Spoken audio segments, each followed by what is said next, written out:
Hello students, welcome to online study, English medium, subject English, standard 8th, chapter 8, a short monsoon diary, session 1. Dear students, diary it means is there any one person who wrote his own experience in daily basis in his personal note, that is a diary. So you know very well that some persons are habituated to write about their personal things in any particular note, that is a diary. It's depend on person, either they were written in daily basis, monthly basis or weekly basis. Okay. So now here Ruskin Bond wrote such kinds of diary about a monsoon, how he feel during monsoon season. He described about nature in his diary. Now let's go towards the lesson. Ruskin Bond, who wrote this monsoon diary, dear students, who was born in 19 May 1934. Ruskin Bond is an Indian author of British descent. He lives with his adopted family in Landour, Missouri, India. He did his schooling from Bishop Cotton School in Shimla, from where he graduated in 1950. He wrote one of his first short stories, Untouchable, at the age of 16 in 1951. Ruskin bond है वो एक Indian author है, but उसका जो लिखने का एक essence है वो ब्रिटिश डिसेंट में रहा है और वो अपनी एडॉप्टेड फैमिली के साथ में इंडिया में जो मसूरी है उसका लैंडोर है उसमें रहते थे। उसने अपना जो स्कूलिंग है वो बिशप कॉटन स्कूल शिमला में जो थी वहां से किया था और अपना ग्रेजुएशन जो है वो 1950 में उसने कंप्लीट किया था। उसने एक शॉर्ट स्टोरीज लिखी है जिसका नेम है अनटचेबल। वो 16 ईयर की एज पे 1951 में लिखी थी। Just think one time students की 16 ईयर की एज पे एक इतनी बड़ी नॉवेल लिखना, इतनी बड़ी शॉर्ट स्टोरी लिखना, अनटचेबल, वो कोई छोटी बात नहीं है और उसको बहुत ज्यादा पब्लिसिटी भी मिली थी। रस्किन बॉन्ड है वो बहुत बड़े राइटर है। Who give lots of contribution in English literature. As an Indian writer, he got lots of fame and glory in their contemporaries. Now, he got a few awards also during his lifetime, such as John Llewellyn Rice Prize in 1957, Sahitya Academy Award in 1992, Padma Shri in 1999, Padma Bhushan in 2014 and Lifetime Achievement Award that is achieved in 2017. Dear students, he got lots of awards during his lifetime. That is his big success because it's not a little thing. Okay, so now let's go towards his diary, whatever he written. Now look at the part 1. जून 24 की बात है। Writer ने जो यहाँ पे लिखा है, The first day of monsoon mist and it's strange how all the birds fall silent as the mist comes climbing up the hill. Perhaps that's what makes the mist so melancholy. Not only does it conceal the hills, it blankets them in silence too. Only an hour ago the trees were ringing with birdsong and now the forest is deathly still as though it were midnight. Through the mist, Biju is calling to his sister. I can hear him running about on the hillside but I cannot see him. What happened? Writer ने जून 24 की जो diary लिखी है, diary it's means कोई person को आदत होती है कि अपने जो भी एक्सपीरियंस होते हैं, अपनी जो फीलिंग होती है वो कोई एक नोट के अंदर डिस्क्राइब करना, उसको लिखना। तो राइटर यहाँ पे जो अपनी पर्सनल नोट लिख रहे हैं उसको हम डायरी बोलेंगे और डायरी में उसने मॉनसून को डिस्क्राइब किया है कि मॉनसून की जो एकदम घना सा एटमॉस्फेयर था उसका फर्स्ट डे था एंड वो कितनी अजीब बात थी हमारे लिए कि सारे बर्ड से वो एकदम साइलेंट थे। वरना मॉनसून में क्या होती है, बर्ड्स की चहल पहल ऐसे शुरू ही रहती है, पर आज कैसा था, एटमॉस्फेयर कुछ अलग सा था कि जैसे ऐसा लग रहा था कि ये जो मिस्ट है ना, यानी कि ये जो फॉग है, धुम्मस है, वो ऐसा लग रहा था जैसे हिल के ऊपर वो चढ़ रहा है, यानी कि वो जो हिल्स थी वो भी मिस्ट की वजह से क्लियर दिख नहीं रही थी। और शायद ये जो मिस्ट है ना, ये धुम्मस की वजह से ये जो पूरा एटमॉस्फेयर था वो भी एकदम दुखी सा नजर आ रहा था, यानी कि उसमें कोई भी तरह का एंथुजियाज्म नहीं था, कोई एक नमी नहीं थी। और हिल्स है उसके पीछे छुपी हुई थी, ऐसा लग रहा था कि जैसे हिल्स है वो धुम्मस के अंदर छुप गई है। और हर जगह पे जहां पे भी देखो वहां पे एकदम शांति फैली हुई थी। और 1 आवर अगो ही सारे ट्रीज है उसके ऊपर बर्ड्स है वो अपना गाना है उसको वो गा रहे थे। बट अभी जो पूरा फॉरेस्ट है वो ऐसा लग रहा था जैसे वो मुरझा सा गया है, मर गया है, एकदम डेथली स्टिल, यानी कि पूरी शांति थी वहां पे, जरा सी भी चहल पहल नहीं थी। और मिड नाइट तक, जैसे मिड नाइट पे जैसी शांति होती है वैसी शांति पूरे फॉरेस्ट में छाई हुई थी। और उसी समय जो इतना धुम्मस फैला हुआ था, इतना मिस्ट जो था, फोग था, उसमें से बिज्जू करके एक जो लड़का था वो अपनी सिस्टर को आवाज दे रहा था, बुला रहा था। तो राइटर क्या बोलते हैं कि मुझे बिज्जू की आवाज सुनाई दी पर उसको मैं देख नहीं पाया, बहुत ज्यादा घना सा एटमॉस्फेयर, यानी कि धुम्मस की वजह से, मिस्ट की वजह से, फॉग की वजह से मुझे उसका फेस है वो क्लियर नहीं दिख रहा था, मैं उसको देख नहीं पाया, मुझे उसकी हिल साइड से उसकी आवाज सुनाई दे रही थी। नाउ व्हाट अबाउट जून 25? जून 25 के दिन राइटर ने क्या लिखा है? Some genuine early monsoon rain, warm and humid, and not the cold high altitude stuff we have been having all year. The plants seem to know it too, and the first cobra lily reared its head from the ferns as I walk up to the bank and post office. Genuine early monsoon rain के बारे में बताया जाए तो एकदम से atmosphere है वो एकदम गर्मी वाला, एकदम नमी वाला था, एकदम भेज वाला था। और जो इतना जो एटमॉस्फेयर होता है वो बहुत थोड़ा सा ठंडा हो गया था, जैसे पूरे साल में जैसे होता है कि ठंड का मौसम रहता है मॉनसून के टाइम पे, ऐसा थोड़ा बहुत एटमॉस्फेयर था। प्लांट्स है वो भी एकदम से मतलब ऐसे ही दिख रहे थे जैसे हर साल मॉनसून की सीजन में एकदम से खिले हुए नजर आते हैं।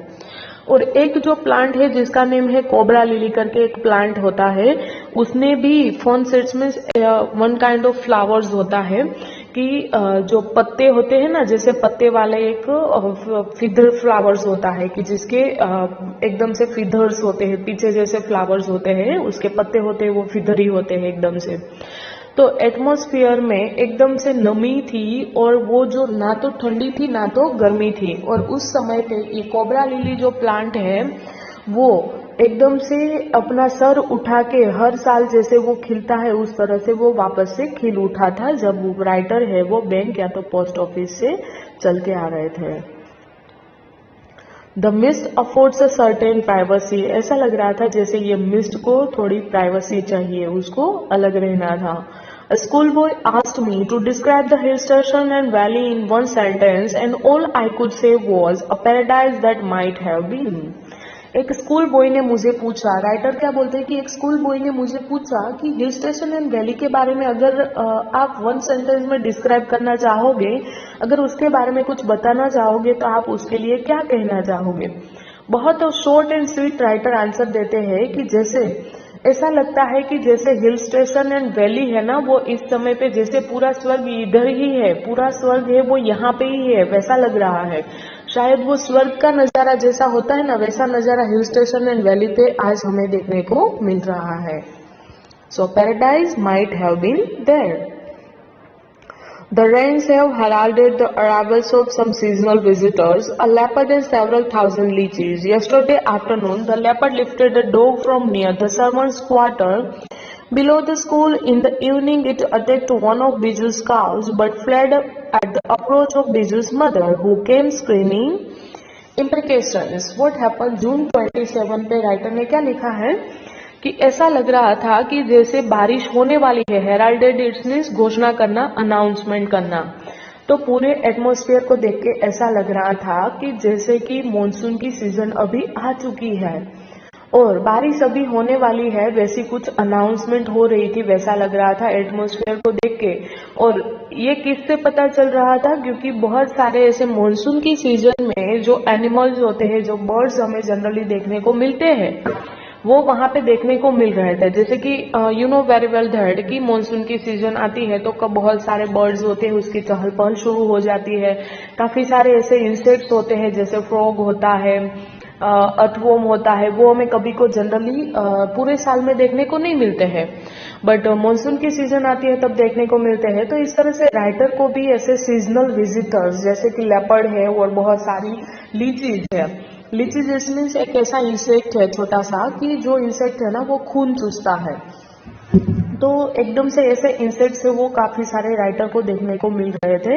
और कल की ही बात बताए तो लेपर्ड है ना, वो नियर बाय जो एक सर्वेंट क्वार्टर था, स्कूल के नीचे ही एग्जैक्टली एक सर्वेंट क्वार्टर था, वहां से एक डॉग को उठा के ले गया। कौन ले गया? लेपर्ड लेके चला गया था।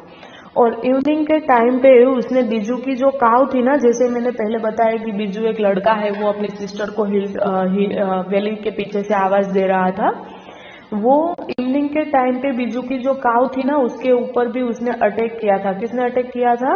लेपर्ड ने अटैक किया था। बट बीजू की मदर की जो फेस के एक्सप्रेशन थे वो इतने स्ट्रोंग थे, यानी कि बीजू के मदर के बॉडी लैंग्वेज, उसके एक्सप्रेशन देख के, उसका अप्रोच देख के ये जो लेपर्ड था ना वो वहां से तुरंत भाग गया। डर का मारा वो वहां से भाग जाता है, क्योंकि उसकी मदर हु केम स्क्रीमिंग इम्प्रिकेशंस, क्योंकि उसकी मदर के एकदम से जैसे कि बददुआ दे रही थी उस तरह से वो चीख रही थी, चिल्ला रही थी। As for the leeches, I shall soon get used to a little bloodletting every day. और जैसे लीचीज के बारे में अगर कुछ बताया जाए तो मैं ये बोलना चाहूंगी कि ये जो लीचीज होती है ना, उसको जैसे पहले कैसे इस्तेमाल किया जाता था कि बॉडी के अंदर अगर कोई खराब ब्लड है या तो अच्छा ब्लड नहीं होता है, उसको निकाल दिया जाता था लीचीज के द्वारा। इस तरह से खून चूसने वाली होती है ये, ब्लड लेटिंग होती है ये जो लीचीज होती है वो।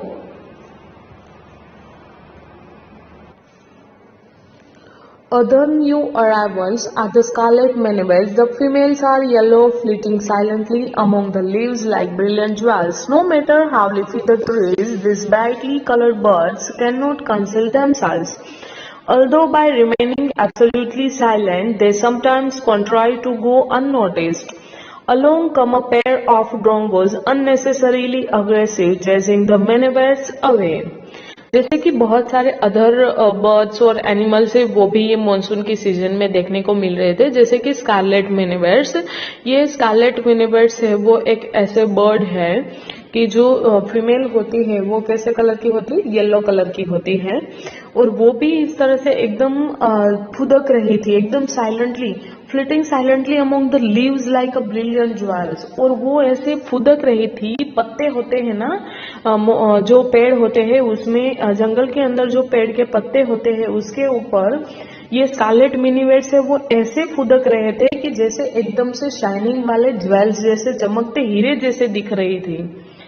ये मैटर नहीं कर रहा था उसके लिए कि ये पेड़ है वो कितना लीफी यानी कि कितना पत्ते वाला है, पर उसका ब्राइट कलर होने की वजह से वो अपने आप को उसमें छुपा नहीं पा रही थी। यानी कि ये जो स्कारलेट मिनीबर्ड्स होते हैं वो मेल भी होते हैं, फीमेल भी होते हैं, बट यहाँ पे मेल की बात है, और जो फीमेल होती है वो येलो कलर की होती है।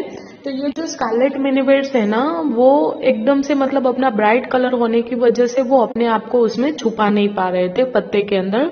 Although by remaining absolutely silent, और वो अपने आप को कभी कभी एकदम से साइलेंटली चुप भी रहती थी, अपने आप को एकदम साइलेंट भी बना देती। समटाइम्स तो हमें पता भी नहीं चलता था, इस तरह से वो वहां से चली जाते थे।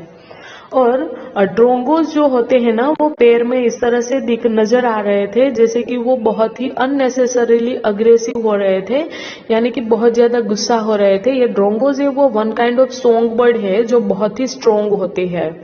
तो ये जो ड्रोंगोस है वो भी one kind of song bird है जो ऐसे जनरली बहुत स्ट्रोंग होते हैं, और वो अननेसेसरीली एकदम से गुस्सा और अग्रेसिव नेचर रख के वो क्या कर रहे थे कि ये जो स्कारलेट मिनीबर्ड्स थे ना उसको तंग कर रहे थे, उसके पीछे पीछे भाग रहे थे। तो इस तरह के जो बर्ड्स है वो मानसून की सीजन में राइटर को नजर आ रहे थे।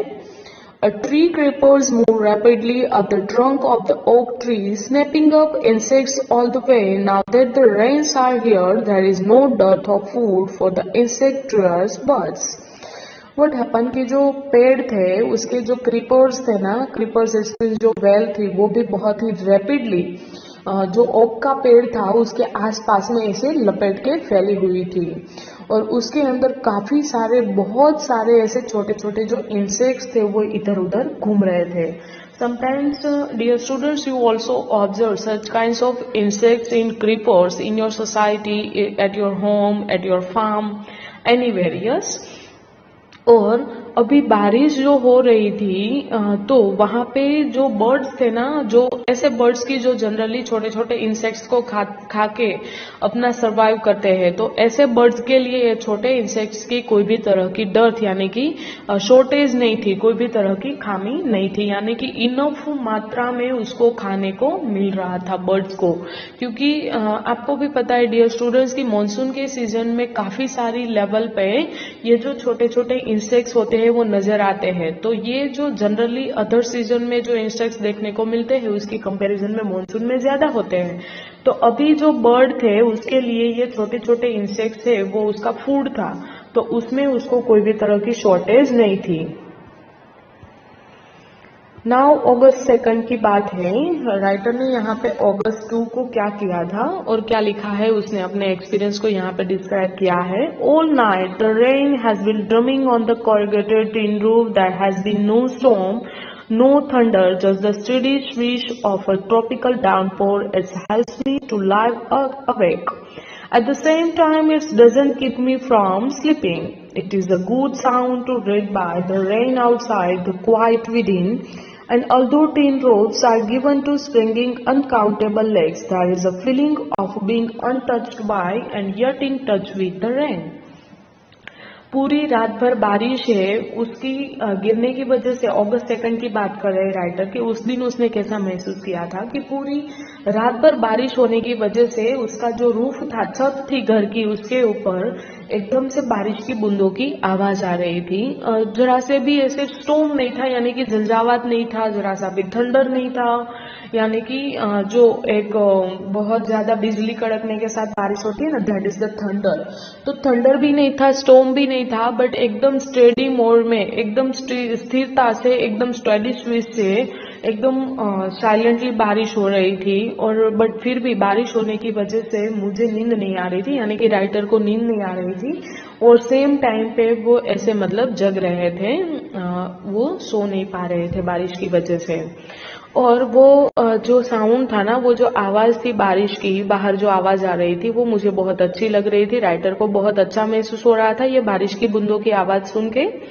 और ये जो रूफ्स थे ना, उसके ऊपर अनकाउंटेबल लीकेज थे, यानी कि बारिश के बूंदों को टपकने की वजह से काफी सारे ऐसे जो ड्रॉप्स थे वो छोटे छोटे हॉल्स में से नीचे गिर रहे थे. तो अनकाउंटेबल ऐसे लीक्स थे कि जिसमें से ये बारिश की एक जो झंझट होती है वो राइटर को महसूस हो रही थी. और ऐसा फील हो रहा था जैसे कि वो बारिश की बूंदों को वो ना छूने के बावजूद भी उसको वो छू रहे हैं.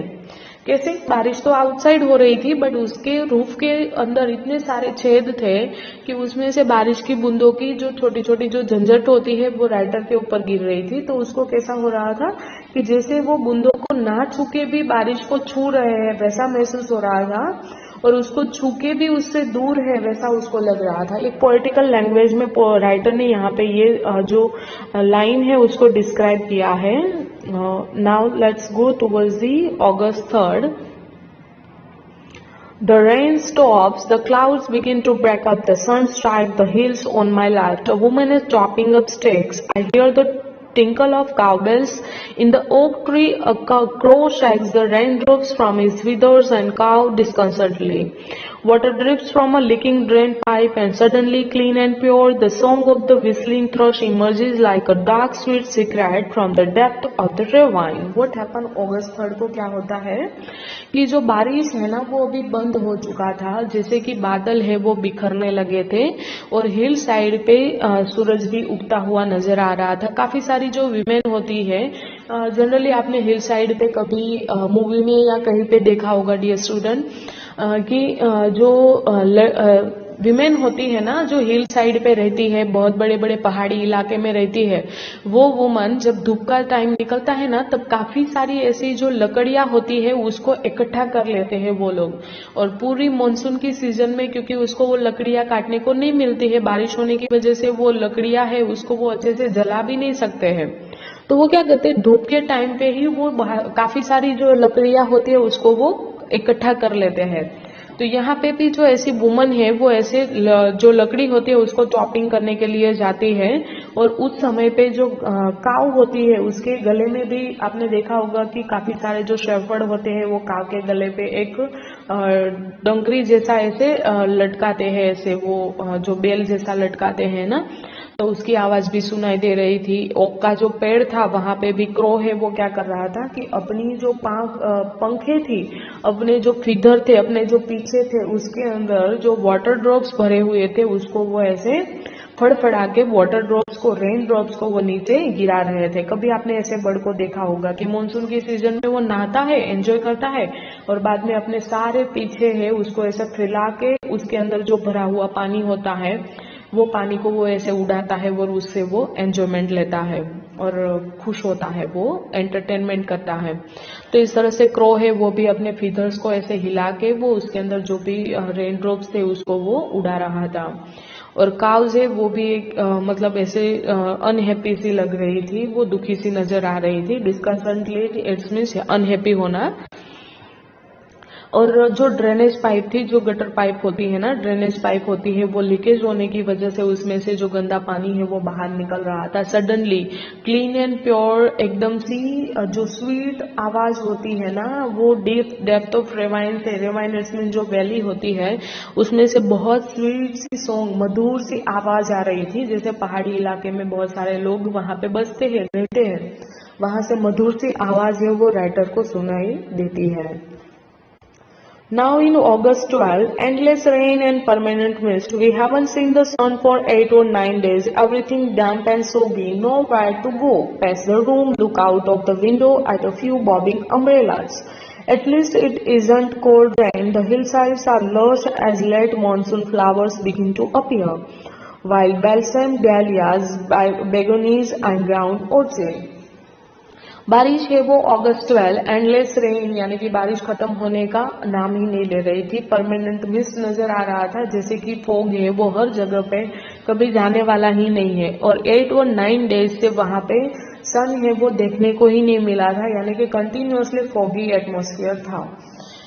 हर जगह पे जहाँ पे भी देखो वहां पे एकदम से डार्क एंड स्टिकी, यानी कि गंदगी की वजह से एकदम चिपक चिपक होता है ना, इस तरह का एकदम डार्क अंधेरा सा और एकदम चिपक चिपक सा एटमॉस्फेयर हो गया था। कहीं पे भी जा सके वैसा टाइम नहीं था। रूम के अंदर भी कहीं पे भी मतलब अंदर ही अंदर बैठे रहे थे। राइटर है वो विंडो में से देख रहे थे, तो विंडो में से देखे तो जहाँ पे भी देखे, जहाँ पे भी नजर करे, हर जगह पे अम्ब्रेला ही अम्ब्रेला नजर आ रही थी। बट ठंडी बारिश नहीं हो रही थी, एकदम से नमी सी एटमॉस्फेयर की वजह से एकदम नमी सी बारिश बरस रही थी। और हिल साइड पे भी पूरा का पूरा जो है वो वहां पे भी लेट मॉनसून फ्लावर्स जो आते हैं ना, मॉनसून की सीजन है वो जाने के बाद में काफी सारे फ्लावर्स है वो ऐसे खिलना शुरू करते हैं। तो हिल साइड पे पूरा का पूरा फ्लावर्स से भर चुका था, हर जगह पे फ्लावर्स ही दिख रहे थे, जैसे कि वाइल्ड बेल्सम, डेहलियाज है, बेगोनियाज है, ग्राउंड ऑर्चिड्स है, ये सारे के सारे फ्लावर्स है वो वहां पे दिख रहे थे। August 31st, it is the last day of August and the lush monsoon growth had reached its peak. The shades of the cobra lily are turning red, signifies that the rains are coming to an end. In a few days the ferns will start turning yellow, but right now they are still firm, green and upright. Ground orchid, Malay sleeper and the white butterfly orchids put on a fashion display on the grassy slopes of Landor, while dahlias, red, yellow and magenta, rear their heads from the rocky crevices where they have taken hold. August 31st को क्या होता है कि ये अगस्त का last day था, 31st it's means last day था। और पूरा का पूरा मानसून की जो ग्रोथ होती है ना, यानी कि मानसून के टाइम पे जो फ्लावर्स होते हैं, प्लांट्स होते हैं, उसका खिलना मतलब पिक लेवल पे पहुंच जाता है। कि मानसून में जितना हरा भरा एटमॉस्फेयर नजर आता है, ग्रीनरी नजर आती है, उतनी अदर सीजन में नहीं दिखती है। तो ये एकदम हाई स्पीड पे पहुंचा था वैसा लग रहा था। और कोबरा लिली करके जो प्लांट था ना वो भी अभी रेड कलर का होना शुरू हो गया था। उसका मतलब कोबरा लिली है वो रेड कलर का प्लांट होने लगा था। उसका मतलब वो ये इंडिकेट कर रहा था कि बारिश है ना वो उसका अभी एंड होगा, रेन्स अभी एंड होगा, रेन का अभी खत्म होगा, यानी कि मानसून की सीजन का एंड होगा वैसा वो इंडिकेट कर रहा था। और थोड़े ही दिन में ये जो फिदरी फ्लावर्स होते हैं ना, फर्न सीड्स में फिदरी फ्लावर्स होते हैं, वो भी येलो कलर का होना स्टार्ट हो जाएगा। अभी तो वो बहुत ही खिले हुए, एकदम से ग्रीन और एकदम से अपनी सर एकदम ऊपर करके खिले हुए हैं, बहुत ही सुंदर दिख रहे हैं। But ground orchid, small lady slipper और व्हाइट बटरफ्लाई ऑर्चिड वो सब है, वो भी इतने सारे वहां पे लैंडर में, जहाँ पे राइटर रहते थे, इलाके का नेम है लैंडर है वो रीजन का नेम है। वहाँ जहाँ पे राइटर रह रहे थे वो क्या बता रहे हैं कि वहाँ पे ऐसा लग रहा था जैसे फैशन डिस्प्ले हो गया है, यानी कि पूरी चादर बिछी हुई है वैसा लग रहा था।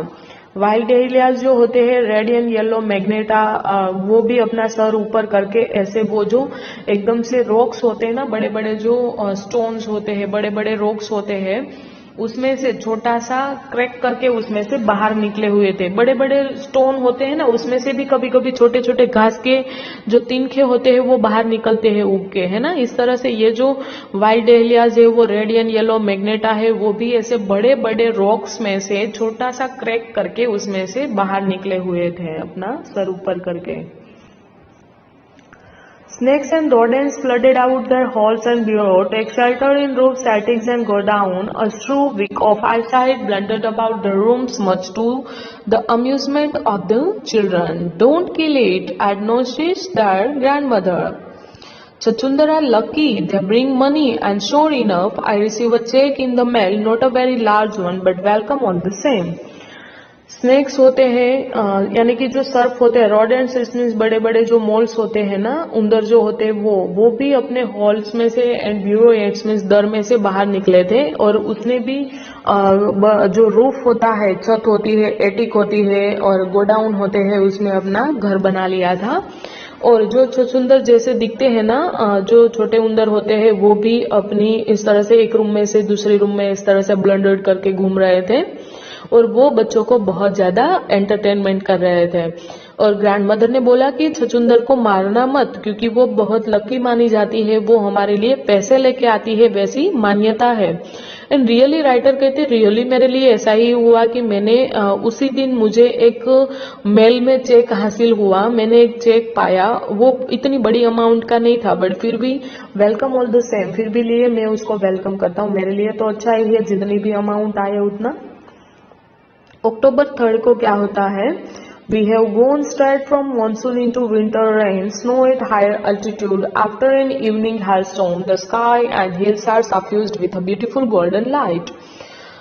What happened कि डायरेक्टली अभी हम मानसून से विंटर रेन पे जा रहे हैं। कि कभी कभी आपने भी देखा होगा कि विंटर में भी बारिश होती है। तो विंटर में जो बारिश होती है वो बहुत ठंड वाली होती है, कि स्नो ऐसे गिर रहा था, स्नोफॉल हो रहा था बहुत हाई एल्टीट्यूड पे, यानी कि जो हिल और माउंटेन्स होते हैं उन सब पे ऐसे स्नो की बारिश हो रही थी। इवनिंग हेलस्टॉर्म होने के बाद में, यानी कि इवनिंग पे बर्फ गिरने के बाद में स्काई एंड हिल्स है ना, वो पूरा का पूरा ब्यूटीफुल गोल्डन लाइट्स है। कभी कभी आपने शाम होते टाइम देखा होगा कि सूरज के ढलते टाइम हमें जो एटमॉस्फेयर होता है वो एकदम से गोल्डन लाइट जो होती है वो सन में से रिफ्लेक्ट होती है, वो कभी कभी हमने भी देखा हुआ होता है ना। तो राइटर क्या बोल रहे हैं कि उस समय पे स्काई एंड हिल्स है ना, वो पूरे के पूरे ब्यूटीफुल गोल्डन लाइट से रिफ्लेक्ट हो रही थी, बहुत ही ब्यूटीफुल नजर आ रही थी। जनवरी 26 को क्या होता है? Winter reigns in the hills in the hushed silence of the house when I am quite alone and my friend who was here has gone. It is very lonely, very quiet as I sit in a liquid silence, a silence within surrounded by the rhythm of rain. The steady drift of water on waves, on lemons, on roof, drumming on drenched dahlias and window panes, while the mist was the house in a dark caress. Winter rains जो hills पे हो रहा था और हर जगह पे शांति ही शांति फैली हुई थी, यानी कि बहुत ही साइलेंस था एटमॉस्फेयर में। राइटर बोलते हैं कि मैं भी घर पे अकेला था, मेरा एक जो फ्रेंड था वो भी अभी बाहर गया हुआ था और मुझे बहुत अकेला महसूस हो रहा था। तो एकदम साइलेंटली मैं मेरे घर के अंदर बैठा हुआ था वो साइलेंस के बीच में, और बाहर भी इतना ही शांत एटमॉस्फेयर था। और उस समय मुझे रेन का जो रिदम होता है, आवाज होता है, वो मुझे सुनाई दे रहा था। और जो वाटर के ड्रॉप्स होते हैं वो एकदम सीधे पत्ते पे गिर रहे थे, तो उसकी आवाज भी मुझे सुनाई दे रही थी। लेमन्स पे, रूफ पे, छत पे गिर रहे थे, और उसकी ड्रम जैसी जो आवाज हो रही थी डेलियाज पे, विंडो की पेन पे जो गिर रहे थे बारिश की बूंदे। राइटर ने बहुत ही सिवियरली ये सारी चीजों को डिस्क्राइब किया है कि बारिश है वो कहाँ कहाँ पे नजर आ रही थी, उसको कहाँ कहाँ पे उसको नजारा देखने को मिल रहा था।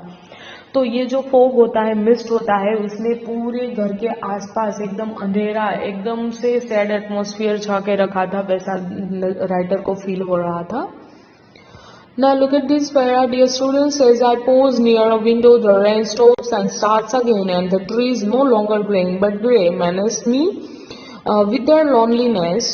What happened? राइटर है वो अभी ये शांति में से क्या करते हैं कि उसको मतलब अच्छा महसूस नहीं हो रहा था, बहुत अकेला अकेला सा लग रहा था, बहुत सी उदासी लग रही थी अंदर।